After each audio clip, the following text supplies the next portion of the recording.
Kanchipuram వకుడా silks నాణ్యత మా ప్రాధాన్యత. మదీనాగూడ, మియాపూర్, హైదరాబాద్ లో త్వరలో శుభారంభం. తెలంగాణ బడ్జెట్ సమావేశాలు హాట్ గా జరుగుతున్నటువంటి టైంలోనే ఫస్ట్ ఈ సమావేశాలు స్టార్ట్ అవ్వడమే బాగా లాంగ్ గ్యాప్ తర్వాత బీఆర్ఎస్ ఎవరు బీఆర్ఎస్ లీడర్ అనుకోవచ్చు, బీఆర్ఎస్ ఓనర్ అనుకోవచ్చు, కేసీఆర్ సభకు రావడం అదొక చర్చనీయాంశంగా మారిపోతే, కేసీఆర్ వచ్చిన రోజే కాంగ్రెస్లో జాయిన్ అయినటువంటి పటాన్చెరు ఎమ్మెల్యే గూడెం మహిపాల్ రెడ్డి ఎవరైతే ఉన్నారో ఆయన కాంట్రవర్సీకి కేర్ ఆఫ్ అడ్రస్గా మారిపోయినటువంటి సిచ్యువేషన్. ఎందుకంటే ఆయన క్యాంప్ ఆఫీస్లోనే ఇప్పటికీ కూడా కేసీఆర్ ఫోటో ఉంది, కానీ ఆయన కాంగ్రెస్ పార్టీకి సంబంధించిన ఎమ్మెల్యేగా రిప్రజెంట్ అవుతున్నారు. ఇదొకటి. దాని తర్వాత ఈరోజు ఆల్ ఆఫ్ సడన్గా ఇప్పుడు బీఆర్ఎస్కి సంబంధించిన నాయకులు కేటీఆర్ అండ్ హరీష్ రావుని ఎమ్మెల్సీ తీన్మార్ మల్లన్న ఈరోజు వాళ్ళ ఛాంబర్లో కలవడం ఇప్పుడు చర్చనీయాంశంగా మారిపోయినటువంటి సిచ్యువేషన్. బడ్జెట్ సమావేశాలు ఒకవైపు హాట్గా జరుగుతున్నాయి, ఎందుకంటే బీఆర్ఎస్ వర్సెస్ కాంగ్రెస్ పార్టీగా మారిపోయినటువంటి సిచ్యువేషన్. ఎందుకంటే పూర్తిగా పర్సనల్ ఎలిగేషన్స్ కూడా చేసుకుంటున్నారు. గతంలో మీరు ఏం చేశారు అంటే మీరు ఇప్పుడు ఏం చేశారు అన్నటువంటి మాటల యుద్ధం ఒకవైపు నడుస్తున్నటువంటి టైంలోనే ఇప్పుడు తీన్మార్ మల్లన్న బీఆర్ఎస్కి సంబంధించిన నాయకులను కలవడం ఏంటి అనేది కూడా చర్చనీయాంశంగా మారిపోయింది. రాజకీయాల్లో శాశ్వత మిత్రులు శత్రువులు ఎవరు ఉండరు అనే దానికి ఉదాహరణగా అనేటువంటిది ఒకటి మాట్లాడుతున్నారు. కొన్ని రోజుల క్రితం నుంచి మనం చూస్తూ ఉన్నాం, ఎప్పుడైతే కాంగ్రెస్ పార్టీ బహిష్కరించిందో, కాంగ్రెస్ పార్టీ తీన్మార్ మల్లన్న మీద వేటు వేసిందో అప్పటి నుంచి కూడా ఆయన బీసీ వాయిస్ని ఇంకా కొంత గట్టిగా వినిపిస్తున్నారు. గతంలో అయితే బీఆర్ఎస్ మీద ఒకలాంటి పోరాటమే చేసిండ్రు. అట్లాంటి పార్టీ ఏదైతే ఉండిందో తిట్టు అంటూ ఏది లేదు. బీఆర్ఎస్ పార్టీని అంత భయంకరంగా తిట్టిన తర్వాతనే నా చేతుల మీదనే బీఆర్ఎస్ని ఓడించడం, ఆ తర్వాత కాంగ్రెస్ పార్టీని గెలిపించాను అన్నటువంటి మాట పదే పదే తీన్మార్ మల్లన్న చెప్తున్నటువంటి టైంలోనే ఏ నోరుతో అయితే తీన్మార్ మల్లన్న బీఆర్ఎస్ పార్టీని తిట్టిండ్రో అదే పార్టీకి సంబంధించిన లీడర్స్ని ఇప్పుడు అసెంబ్లీ ప్రాంగణంలో కలవడం అనేది ఇప్పుడు చర్చనీయాంశంగా మారిపోయిన పరిస్థితి. తీన్మార్ మల్లన్న ఎందుకు బహిష్కరించబడ్డాడు అందరికీ తెలిసిందే. కులగణన ఎప్పుడైతే కాంగ్రెస్ పార్టీ చేసిందో కులగణనకు సంబంధించిన పత్రాల్ని ఇవంతా ఫేక్, బీసీకి సంబంధించిన లెక్క తప్పు, పూర్తిగా ఓసీకి సంబంధించిన లెక్కని ఎక్కువ చూపిస్తూ బీసీకి సంబంధించిన లెక్కను తక్కువ చూపించారు.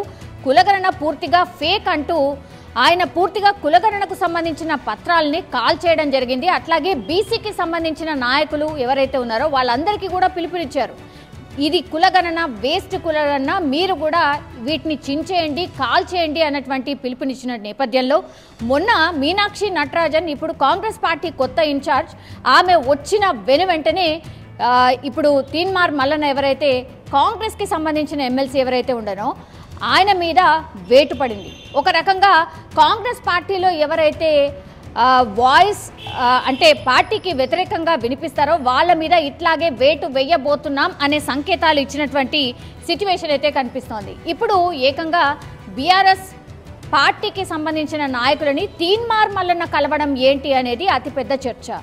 ఈరోజు అసెంబ్లీ సమావేశాల్లో బీసీకి సంబంధించిన బిల్ ముందుకు రాబోతోంది.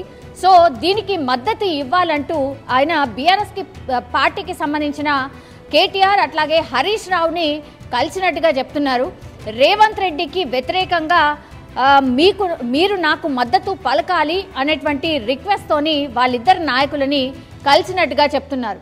కానీ ఇంతవరకు కూడా బీఆర్ఎస్ పార్టీకి సంబంధించి ఒక్కసారి కూడా పాజిటివ్ లైన్ మాట్లాడని తీన్మార్ మల్లన్న ఒక్కసారిగా వాళ్ళ ఛాంబర్లకు వెళ్ళి వీళ్ళను కలవడం ఏంటి? ఇప్పుడు definitely Teenmar Mallanna okay voice చెప్తాడు, బీసీకి సంబంధించి బీసీలకు న్యాయం జరగాలంటే ఏ పార్టీనైనా కలుస్తాను, ఎవరైతే నాకు మద్దతు ఇస్తారో వాళ్ళందరినీ కలుపుకొని వెళ్తాను, బీసీలకు న్యాయం జరగాలి, బీసీలు ఎదగాలి, రాజకీయంగా కూడా రాణించాలి, ఇదే నా మెయిన్ ఎజెండా అనే మాటని డెఫినెట్లీ ఇప్పుడు తీన్మార్ మల్లన్న వినిపిస్తున్నటువంటి టైంలో ఇప్పుడు తీన్మార్ మల్లన్న ఒక్కసారిగా బీఆర్ఎస్ పార్టీకి సంబంధించిన నాయకులు కలవడం, అది కూడా కేసీఆర్కి తెలవకుండానైతే డెఫినెట్లీ ఉండదు అనే మాట కూడా వినిపిస్తోంది. మరి కేసీఆర్ ఎందుకని ఆ కుటుంబాన్ని కావచ్చు లేదంటే బీఆర్ఎస్ పార్టీని కావచ్చు అండ్ బీఆర్ఎస్ పార్టీని ఓడించడానికి సాయశక్తుల కృషి చేసినటువంటి ఒక 2-3 మీడియా హౌజెస్లో ఆర్ ఈ సోషల్ మీడియా హౌజెస్లో తీన్మార్ మల్లన్న ఛానల్ కూడా ఒకటి.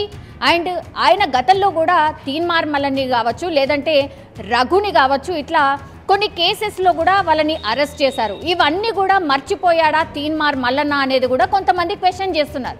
బీసీకి సంబంధించిన వాయిస్ని గట్టిగా వినిపిస్తున్న తీన్మార్ మల్లన్నకు కూడా పూర్తిగా మద్దతు అయితే లభించట్లేదు. ఎందుకంటే బీసీ సభ ఎప్పుడైతే నల్గొండలో పెట్టాడో ఒక వర్గాన్ని పూర్తిగా కించపరుస్తూ అన్పార్లమెంటరీ లాంగ్వేజ్ మాట్లాడుతూ అత్యంత దారుణంగా ఒక రాజకీయ నాయకుడిగా ఉంటూ కూడా ఇట్లాంటి లాంగ్వేజ్ ఎవరు వాడకూడనటువంటి లాంగ్వేజ్ వాడినప్పటికీ కూడా ఇప్పుడు బీఆర్ఎస్ నాయకులు మరి ఎందుకని తీన్మార్ మల్లన్నని మీట్ అయ్యారు, ఇది కూడా ఒక క్వశ్చన్ అయితే రైజ్ అవుతున్న పరిస్థితి అయితే కనిపిస్తోంది. డెఫినెట్లీ దీనికి సంబంధించి కూడా కౌంటర్లు ఈరోజు చూసే అవకాశం అయితే కనిపిస్తుంది. ఎందుకంటే చాలా తొందరగా ఇట్లాంటి వార్తలు చేరిపోతూ ఉంటాయి సోషల్ మీడియా ద్వారా అనుకోండి, లేదంటే అసెంబ్లీ లాబీలోనే జరిగింది ఇది. కాబట్టి కాంగ్రెస్ పార్టీ కూడా దీనికి కౌంటర్గా డెఫినెట్లీ ఒక గట్టి వాదన ఆర్ ఒక ఎన్కౌంటర్ లాగానే ఈ బిల్ ప్రవేశపెట్టిన తర్వాత మాటల యుద్ధం నడిచే అవకాశం అయితే కనిపిస్తోంది. కానీ ఇప్పుడు చర్చనీయాంశం ఏంటి అంటే తీన్మార్ మల్లన్న బీఆర్ఎస్ నాయకులను కలవడం ఏంటి, అది ఏ విషయమైనా కావచ్చు, ఆయనను కలవడం ఏంటి, మాట్లాడడం ఏంటి, అట్లాగే తీన్మార్ మల్లన్న వెళ్ళి ఈ నాయకులని కలవడం, వాళ్ళు కూడా తీన్మార్ మల్లన్నను ఆహ్వానించడం, మాట్లాడడం ఏంటి అనేది కూడా ఇప్పుడు అతిపెద్ద చర్చగా మారిపోయింది.